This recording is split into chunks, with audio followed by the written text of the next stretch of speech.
atributos nada mais são do que características desse ato. E eles vão demonstrar, vão apontar justamente o seu regime jurídico, que é de direito público. O primeiro atributo, digamos assim, é o mais importante, que é chamado de presunção de legitimidade e de veracidade do ato. A presunção de legitimidade e de veracidade do ato é o seu primeiro atributo. E qual é a relevância desse primeiro atributo? É porque todos os atos administrativos a possuem. Todos os atos possuem a presunção de que foram praticados dentro da lei e dentro do direito. Entenda aqui, princípios. Não só obedecendo o que está formalmente escrito na lei, mas também aos princípios que regem a administração pública. E nós vimos aqui vários princípios. Dentre eles, a supremacia do interesse público sobre o interesse privado, indisponibilidade do interesse público, proporcionalidade, razoabilidade, segurança jurídica, enfim. É necessário que vocês entendam que quando alguém pratica um ato em nome desse Estado, em nome dessa administração, há uma presunção de que ele está respeitando a lei e de que ele está respeitando a Constituição. E do que ele está falando é algo verídico, é algo verdadeiro. Por isso que todos os atos administrativos devem possuir, têm a força desse primeiro atributo, que, uma vez praticado o ato, ele vai produzir efeitos. Ele vai produzir efeitos e só poderá perder esses efeitos quando declarada a sua ilegalidade. Vamos entender isso aqui melhor. Pessoal, vou dar o exemplo, depois eu volto para aqui. Vamos imaginar, lembra daquele papelzinho verde que eu falei para vocês, que é terrível? Chegou lá em casa, aquele papelzinho verde, a multa, né? Chegou lá em casa. E aí, o que foi que eu fiz? Minha ou de Ricardo, eu escondi a multa. Lembra que eu falei isso aqui, que eu dei esse exemplo aqui? Foi dessa sala, não foi? Que eu dei esse exemplo esdrúxulo, mas enfim. Aí depois eu resolvo abrir, que eu sabia, estava com medo que fosse a minha, era minha mesma, quer dizer, achando que era minha. Quando eu abro, tá lá a placa. Não foi do meu carro. Estava no meu nome, estava no carro. Mas a placa não era do meu carro. Tiraram a foto, mandaram para mim. Só que não era o meu carro. Só que aquela multa que foi encaminhada para mim, até que se prove o contrário, produzirá efeitos. Ou seja, quem tem que provar que o carro não é meu, que a multa não é minha, sou eu, não é a administração. E se eu não provar isso, se eu ficar quieta, quando eu for vender o carro, eu vou ter problema. Vai estar constando a multa lá. Não é ela quem vai tirar. Ela pode até anular ela mesma depois, tá? Vai ser outra história. O que eu quero chamar a atenção de vocês é: o que significa presunção de legitimidade e de veracidade? Significa dizer que o ato produz efeitos até que se prove o contrário. Até que se prove o contrário, ele vai produzir efeitos. Agora, até que se prove que ele é ilegítimo, que ele é ilegal. Por isso que se diz que essa presunção é uma presunção relativa. O que é presunção relativa? Eu posso provar o contrário, mas até que se prove que ele é ilegal, produzirá efeitos. Por que produz efeitos? Porque presume-se que quem fez ele fez dentro da lei. Mesmo porque, pautado num princípio da legalidade, lembra do princípio da legalidade? Primeiro dia de aula. Eu estou subordinado à lei. Eu só posso fazer o que a lei determina. Portanto, presume-se que quem está ali representando a administração, está fazendo algo porque a lei determinou. Claro que a gente sabe que nem sempre é assim.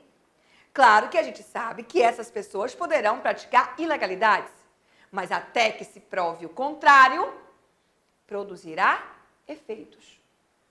O nome disso é uma presunção relativa, ou iuris tanto, uma expressão em latim que pode aparecer.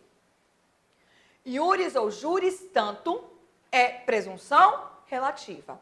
A presunção de legitimidade e de veracidade, que está presente em todos os atos, decorre do princípio da legalidade e da supremacia do interesse público sobre o interesse privado. Pressupõe que aquele que a lei disse que tem competência para praticar o ato está agindo de acordo com o direito, com os princípios e de acordo com a lei. E que o que ele está fazendo é algo verdadeiro. Portanto, ele fez, vai produzir efeito. Se tem algo errado neste ato, quem tem que demonstrar somos nós. São os administrados, é qualquer cidadão, qualquer pessoa. A administração tem consigo a força da presunção de legitimidade e veracidade. É por isso que o ato administrativo, ele difere de todos os outros atos. É por isso que o ato administrativo tem um regime jurídico de direito público. E o regime jurídico de direito público dá essa força a ele. Dá essa força a ele. Mas cuidado, porque a presunção é relativa, não é absoluta. Não é absoluta. O que significa presunção relativa? Eu posso provar o contrário. Eu posso provar o contrário. Tá certo, pessoal? Cuidado, eu vou falar sobre isso mais à frente. Mas você já tem que assimilar essa informação. Já tem que assimilar essa informação.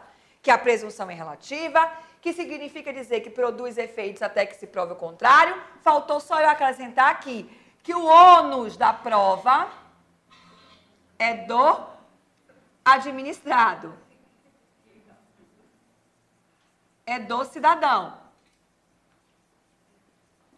Vamos imaginar que eu seja parada por uma blitz, sei lá, toda vez que eu vou em determinado local que eu passo, o agente de trânsito sempre me para. Eu já sei que ele vai me cobrar propina, por exemplo. Já é comum naquela região. Tá? Não importa. Ele mandou eu parar, eu tenho que parar. Existe uma presunção de legitimidade e veracidade do ato dele. Agora, eu posso provar que o que ele está fazendo é ilegal? Posso. Não sei como, né? Mas tem como provar. Então, se eu provar que é ilegal o que ele está fazendo, aí é outra história. Mas, até que se prove que ele é uma pessoa corrupta e que pratica esses atos, ele tem presunção de legitimidade e de veracidade nos seus atos. Portanto, se ele manda eu parar, eu tenho que parar.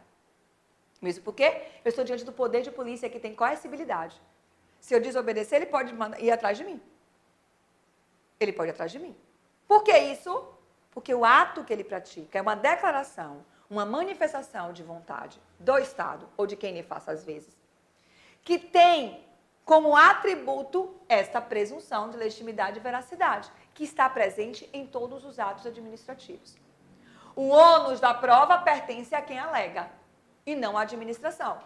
Somos nós que temos que provar que ela está errada. Não é ela que tem que provar que está errada. Certo? Então, cuidado com esse primeiro atributo. Qual é o segundo atributo? O segundo atributo, vou botar aqui lá de cá, tá? Nós já vimos a análise dele, lá em Poder de Polícia. E voltamos agora a falar sobre a autoexecutoriedade. Lá em Poder de Polícia, eu expliquei a vocês o que era autoexecutoriedade. Portanto, eu vou passar mais rápido nessa parte. Porque nós já temos a informação de que auto, sou eu mesma, posso executar os meus atos. Em regra, os atos administrativos são autoexecutáveis. O que significa isso? Ele não precisa, a administração não precisa do aval do judiciário. Essa é a regra. Lembrando que a autoexecutoriedade, ela é destrinchada, ela é dividida sobre dois aspectos, que podem aparecer, inclusive, até mesmo como atributos do ato.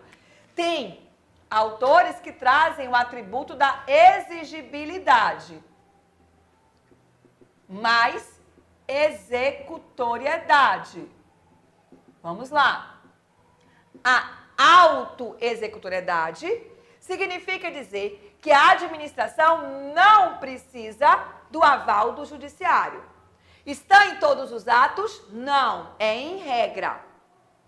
Além disso, preciso saber que falar em autoexecutoriedade, estou falando da possibilidade de exigir e eu mesma executar. Falamos na aula de poder de polícia que a multa, que é um ato administrativo, é um exemplo de um ato administrativo que não tem autoexecutoriedade. Por que a multa não tem autoexecutoriedade? Porque a multa pode ser exigida. Mas se eu não pagar a multa, se eu engavetar a multa, o poder público não vai poder tomar algo meu para ressarcir esse valor da multa. Ele vai ter que entrar na justiça e somente através da execução no judiciário poderá aí tomar algo meu para reaver o dinheiro que eu não paguei em relação àquela multa. Mas a própria administração não pode chegar lá e pegar e dizer assim, olha, isso aqui vai ficar comigo para poder pagar a multa. O papelzinho verde chegou na minha casa, mas eu não paguei. Ela tem meios coercitivos diretos e indiretos. Tudo bem, para transferir o veículo eu vou ter dificuldade. Mas ela não pode tomar nada meu para pagar o dinheiro que eu estou devendo a ela. Portanto, esse ato tem exigibilidade, mas não tem a executoriedade. E, portanto, via de consequência, não é auto-executável. Parte dele eu faço sozinha, mas a outra parte eu preciso do judiciário. Se eu preciso do judiciário em algum momento, não posso afirmar que tem auto-executoriedade. Só existirá auto-executoriedade quando eu mesma posso exigir e eu mesma posso executar. Exemplo, também no exercício do poder de polícia, quando um fiscal da vigilância sanitária, ela identifica, por exemplo, numa farmácia, produtos que estão com prazo de validade vencido. O fiscal não precisa ir até o judiciário pedir um mandado de busca e apreensão. Ele mesmo poderá apreender aquela mercadoria porque a lei deu poderes a ele para isso. Aquele ato é auto-executável. Ele pode exigir, ele pode executar, ele pode apreender sem precisar de um mandado judicial. Então, cuidado com o atributo da auto-executoriedade. Nós já o estudamos em poder de polícia e aquele mesmo entendimento lá de poder de polícia vale para aqui, para o estudo do ato administrativo, certo? Agora, o terceiro atributo apontado pela doutrina é a imperatividade. Existem autores, pessoal, que tratam a imperatividade como sinônimo de coercibilidade e outros não, certo? Como é que eu vou saber isso na prova? A prova vai trazer aí em destaque para vocês qual o entendimento. Mas a maioria tem entendido que não são sinônimos, tá? Qual seria a diferença? E qual é a semelhança? A semelhança é porque os dois eu tenho obrigatoriedade de cumprimento. Mas ao falar-se de coercibilidade, está ali incerta a possibilidade de utilização da força policial. Por isso que a coercibilidade é mais forte do que a imperatividade. O poder de polícia tem como atributo a coercibilidade. O ato administrativo, e o ato administrativo aqui como um todo, não só do poder de polícia, ele tem imperatividade. O que é imperatividade? Todos nós, temos a obrigação de cumprir. Agora, ele está em todos os atos? Não. Este atributo não está presente em todos os atos. Existem atos que não têm essa imperatividade. Vamos imaginar que vocês tenham passado no concurso da PM de Alagoas, certo? Foram nomeados. No entanto, nesse intervalo, saiu o resultado da PRF. E você foi aprovado na PRF. Você não vai querer tomar posse, pelo menos alguns até podem querer, porque são vocacional. Mas alguns vão dizer, não, eu vou preferir CPRF do que CPM de Alagoas. Ou o contrário, passou na PRF e depois passou na PM de Alagoas. Ele não quer ser PRF, quer ser PM em Alagoas. O ato de nomeação não tem imperatividade. Por quê? Você não é obrigado a tomar posse. O ato da nomeação só se completa, só tem efeito com a posse. Certo? Mas saiu o nome no Diário Oficial. Está dizendo que você tem um prazo para poder tomar posse. Você não foi. Você é obrigado a ir? Não. Vai ter consequências jurídicas se você não for? Não, simplesmente você vai perder a vaga. Porque a fila anda, meu amigo. E o de trás, o que está atrás de você, no caso, que está classificado após você, vai ser chamado para preencher aquela vaga. Então, cuidado com isso. Então, cuidado com a questão da nomeação e tomar posse, porque você precisa tomar posse para garantir aí, alguns alunos, até brinco com alguns alunos, o pessoal quer ver o nome no Diário Oficial, quer ver o nome na lista de aprovados. Mas cuidado, você só vai ser realmente servidor a partir do momento que você é nomeado e toma posse. E depois passa a entrar. E só começa a receber depois que começa a entrar em exercício, tá? Que você entra em exercício. É a partir da entrada em exercício que começa a contar o prazo para você receber. Tem gente que já começa a gastar por conta já com o nome na primeira lista, né? Antes de qualquer outra coisa.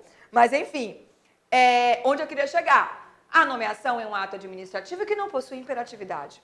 Você não é obrigado a tomar posse. Mas existem atos que possuem imperatividade, que você vai ter que cumprir. Se você não cumprir, você terá consequências.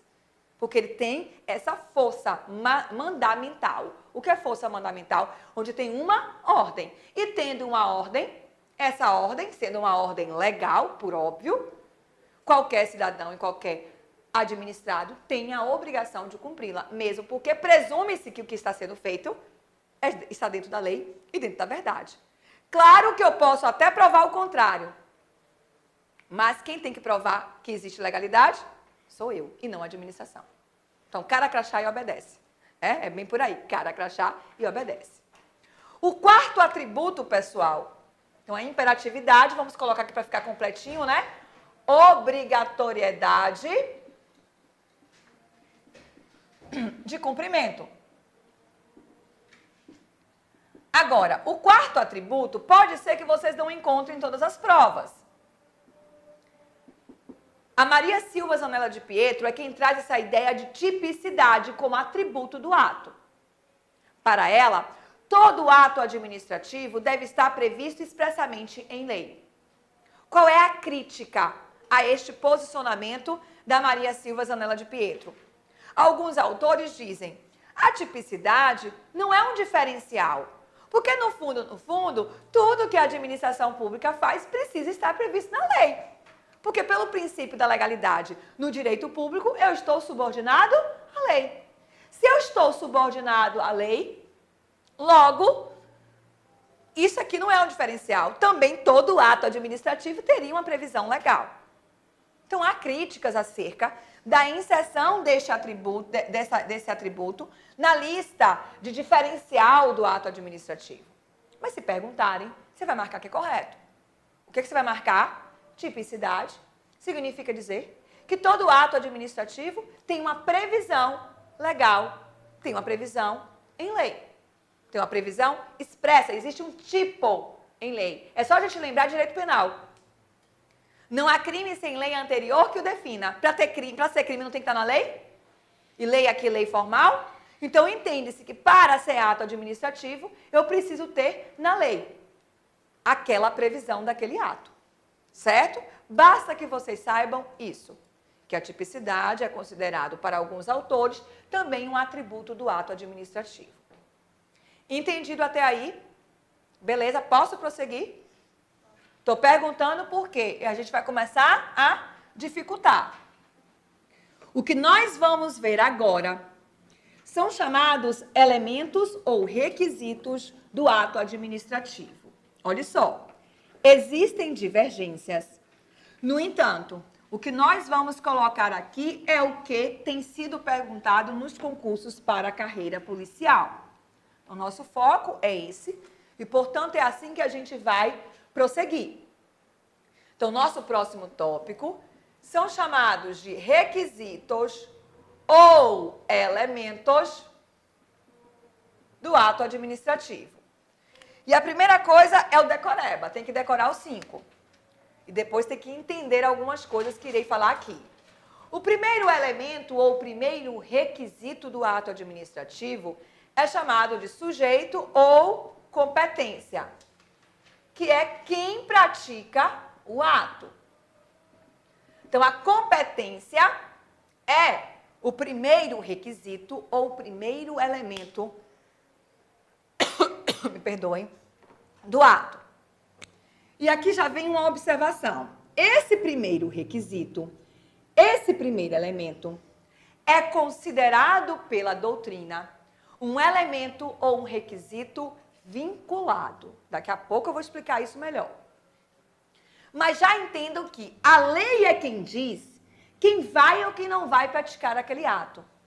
Não é a administração quem vai escolher o que ela vai fazer, o que ela vai deixar de fazer. A lei vai dizer quem é a pessoa, o sujeito responsável para a prática do ato. Não é aleatório. Existe lá, por exemplo, em cada cargo tem a lei do cargo. E na lei do cargo tem as atribuições do cargo. Quem é técnico do TJ, quem é analista do TJ, quem é soldado, quem é cabo, quem é policial civil, quem é PRF. Cada um tem lá dizendo o que ele pode e o que ele não pode fazer. Quais são os atos que fazem parte das suas atribuições e quais são os que não são.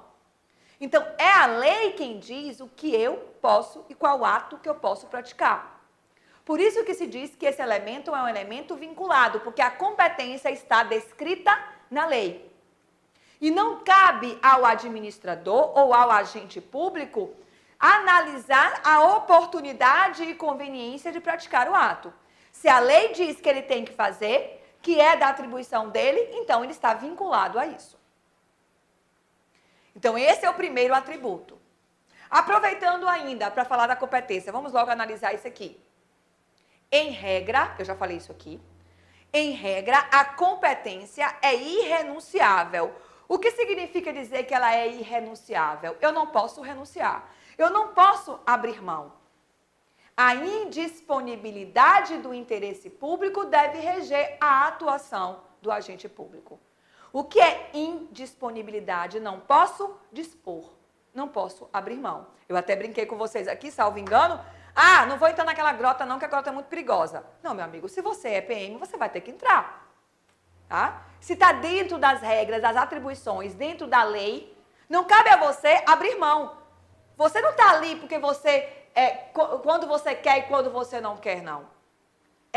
O interesse público é indisponível, você não pode abrir mão.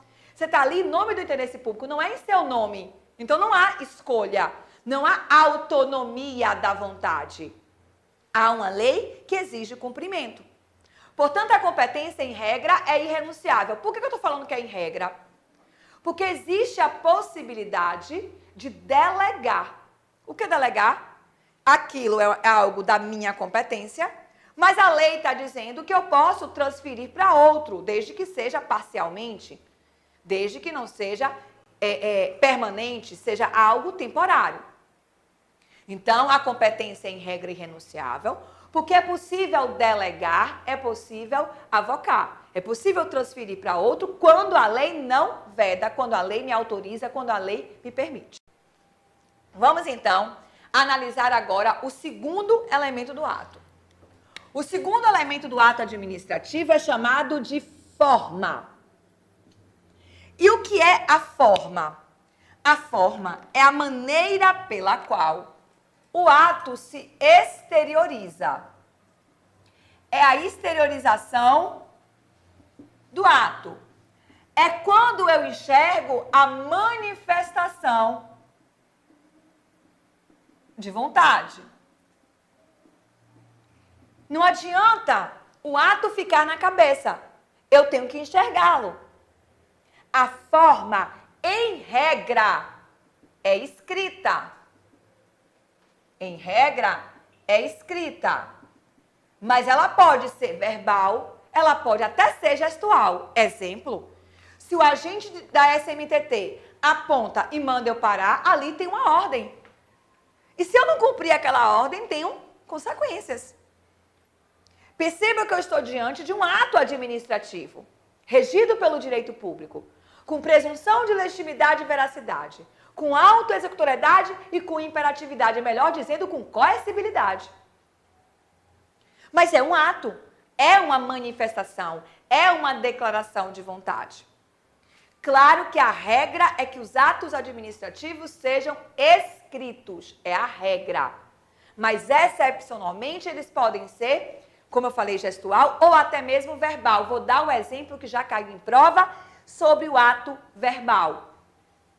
A Lei 8666, que é a Lei de Licitação e Contratação dos Contratos Públicos, contratos administrativos, diz que quando o contrato for até 5% do valor do convite, é que eu estou falando atualmente, pelo texto da Lei 8666, até R$4.000, ele pode ser verbal. Não estou dizendo que eu não tenho que ter um documento, por exemplo, a nota fiscal. Mas vamos supor que o município precise comprar precise comprar lá soro fisiológico, certo? E aí ele vai comprar R$500 de soro fisiológico, ou de AS. Ele pode chegar na farmácia do trabalhador, na farmácia permanente, olha, eu preciso de 500 litros ou não sei quantos litros de soro fisiológico. Quanto é que dá isso? R$200. Pronto pagamento, pronto atendimento, claro que eu tenho que ter nota fiscal, mas eu não vou precisar ter assim, contratante, município de Maceió, contratado, farmácia permanente, objeto do contrato, 500 litros de soro fisiológico, porque isso é o contrato escrito. Eu não vou precisar, é um contrato verbal. Eu preciso disso. Quando você compra uma bolsa, você vai numa loja comprar uma bolsa, você faz um contrato de compra e venda, mas é um contrato verbal. Você chega lá, você olha a bolsa, olha, eu quero esse aqui. Quanto é? Tanto. Qual é a forma de pagamento? Ah, à vista no cartão. Então, toma aqui, tal. Pegou a nota fiscal, saiu. É um contrato, mas é um contrato verbal. Você não precisou escrever lá, ter um instrumento contratual constando as regras. Você já sabe as regras. Quais as regras? Você pagou, vai levar na bolsa e quer que a bolsa esteja em bom estado. Então, percebam, o ato administrativo se exterioriza através da forma. A manifestação, a declaração de vontade do ato, ela se dá através da forma. E quem é que diz qual é a forma? É a lei. A lei é quem vai dizer. Então, por exemplo, o governador Renan, ele pode se manifestar inúmeras vezes nas redes sociais que vai abrir o concurso para a PM.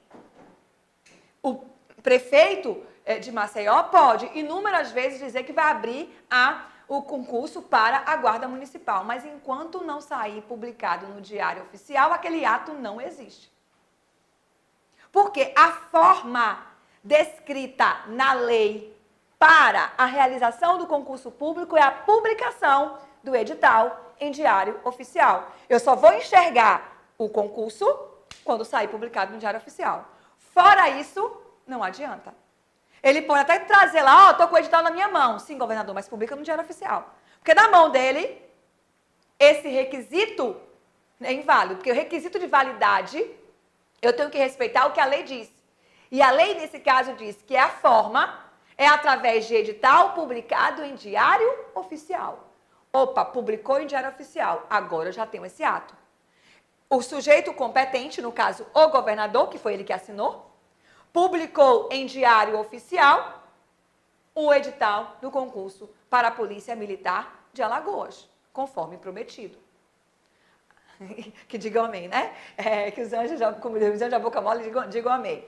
Então, a forma é isso, é como o ato se exterioriza. Entendido, pessoal?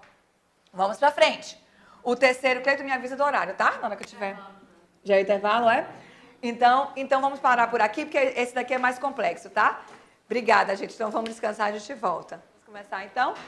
Vamos retomar, então, a questão dos elementos, tá? Então, estamos agora falando do terceiro elemento. Então, vamos para o terceiro elemento do ato administrativo, e é um dos mais relevantes. Então, eu preciso que vocês agora realmente fiquem atentos, porque o que eu vou explicar agora é crucial. Não porque é perguntado de forma direta, É porque se a gente compreende o que eu vou explicar aqui, ficará mais fácil a gente entender o que vamos ver posteriormente, principalmente quando falarmos de anulação e revogação. Então, vamos lá. O terceiro elemento do ato é chamado de motivo, certo? E o que é considerado motivo? O motivo são as razões de fato ou fundamentos de fato e de direito que levaram àquele ato. Então, pense da seguinte forma.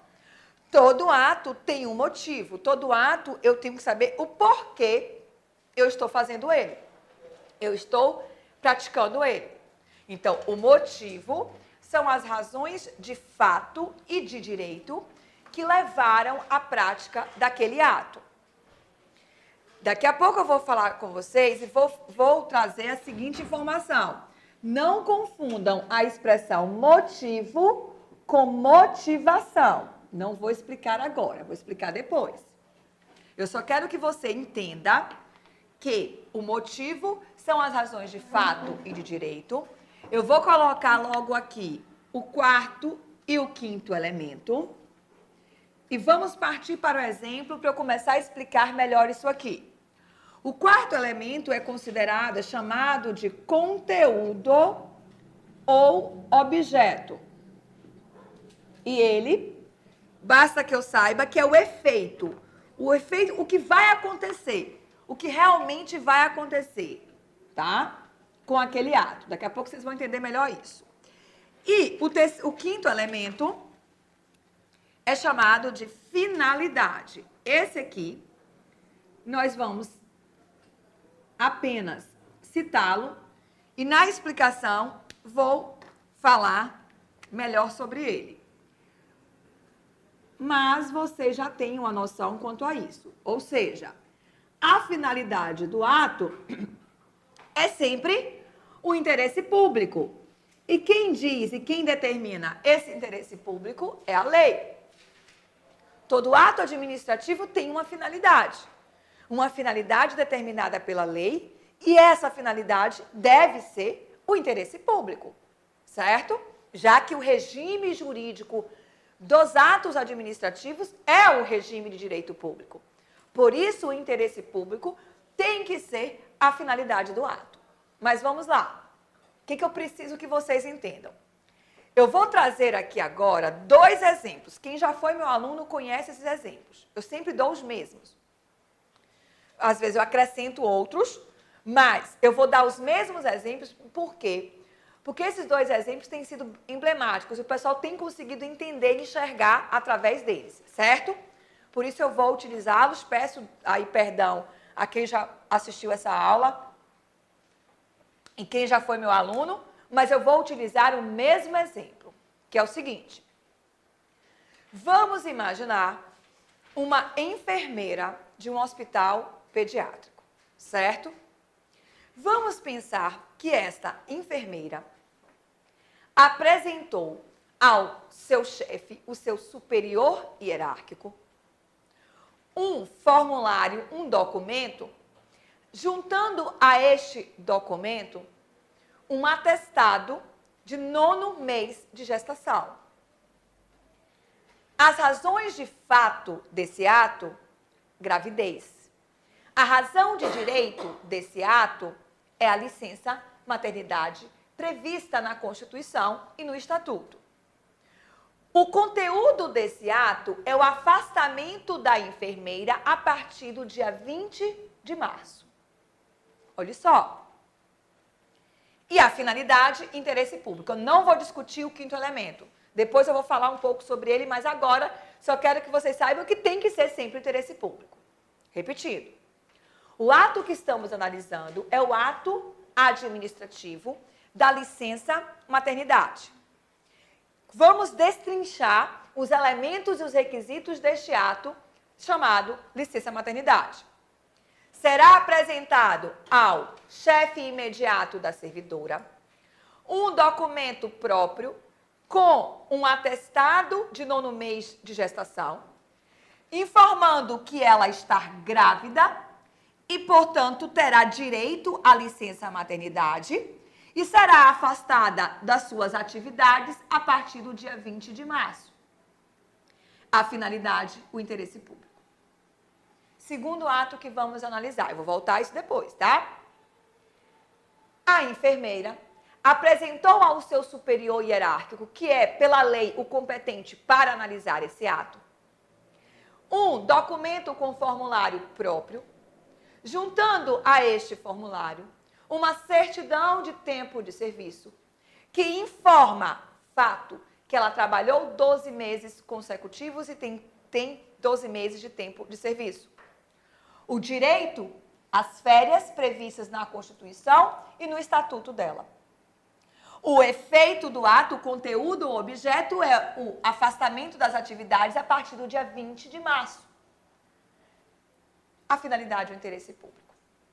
O segundo ato que estamos analisando é um ato administrativo chamado férias. Para que a servidora afaste-se das suas atividades de férias, ela terá que apresentar ao seu chefe imediato a certidão de tempo de serviço, comprovando que trabalhou 12 meses e que tem direito às férias, ficando 30 dias no seu descanso remunerado a partir da data do dia 20 de março, e a finalidade é o interesse público. Conseguiram enxergar nesses dois atos esses elementos? Competência, forma, motivo, objeto e finalidade. Competência é quem pode analisar e praticar o ato, quem pode conceder a licença maternidade, quem pode conceder as férias. A forma é a documentação, a maneira como se exterioriza, é como vai acontecer. O motivo é o fato que está levando à prática daquele ato e o direito respectivo, onde está na lei aquela previsão sobre esse direito. O objeto ou conteúdo é o que efetivamente vai acontecer, é o afastamento da servidora. E a finalidade é o interesse público, certo? Mas vamos lá. Nestes dois exemplos, o sujeito, a forma e a finalidade estão descritos na lei e não cabe a escolha de quem está praticando alterar. O sujeito é o que a lei diz quem é, a forma é como a lei estabelece e a finalidade é sempre o interesse público. Agora, existirão atos que o motivo e o objeto estão interligados. E existirão atos em que o motivo e o objeto, eu posso ter várias opções. Eu posso apresentar outras razões de fato e de direito que poderão levar a outro efeito. Vou dar um exemplo. Eu quero saber de vocês o seguinte: o chefe imediato desta enfermeira, ao analisar a documentação dela, que demonstra que ela está grávida e que ela vai tirar a licença maternidade, e o efeito deste motivo, o motivo desse ato, levará ao efeito o afastamento dela pelo prazo de 120 dias. Eu quero saber de vocês se esse chefe poderá apresentar outro fato, outro direito que mude esse resultado. Ele pode? Ele pode chegar para ela e dizer assim: olha, nós estamos com uma epidemia, com um surto, sei lá, de dengue. O hospital está lotado. Você é a única enfermeira pediátrica capacitada para atender o internamento, esse setor. Eu não tenho nenhuma outra enfermeira. Você vai parir, ter neném, que eu falei isso para vocês aqui, né? Ter neném, dar à luz, né? Ou vai parir, e depois de 20 dias você volta. Afinal de contas, você já me falou que não vai amamentar mesmo, você já falou que tem uma enfermeira, que tem a sogra, que tem a tia, que tem a comadre, toda uma força-tarefa para auxiliar com o bebê, lamento por ela, bom e ruim. Bom porque você ter uma força-tarefa é sempre positivo, mas substituir a mãe jamais, tanto que é constitucionalmente garantido a licença maternidade por 120 dias e agora a possibilidade de prorrogação por mais 60 dias. O quão importante é para o desenvolvimento dessa criança e para as pessoas como toda a sociedade, porque isso vai, com certeza, influenciar no desenvolvimento dessa pessoa. Mas, enfim, Na lei está dizendo que a gravidez leva à licença, ao direito à licença maternidade. Poderá o chefe dela trazer motivos outros para justificar a negativa do deferimento do afastamento dela por 120 dias? Ele pode dizer que ela vai ficar 120 dias ou 20 dias e voltar por conta da supremacia do interesse público? Ele pode fazer isso? Não. Ele pode interromper a licença maternidade dela? Não. Não. Sabe por quê? Porque a lei não está dizendo, e a Constituição não está dizendo, que a licença maternidade deve ser deferida para aquela mãe que cuida do seu bebê, para aquela mãe que amamenta o seu bebê, para aquela mãe que se dedica ao seu bebê. Não. Está dizendo que se teve o bebê, 120 dias. Estes 120 dias estão garantidos e a lei e a Constituição não trouxe no teor da norma a possibilidade de se analisar o caso concreto para diminuir esses 120 dias. Em nenhum momento está descrito na lei que eu vou analisar se é oportuno e conveniente deferir a licença maternidade. Se está a critério ou no interesse da administração. Não diz isso.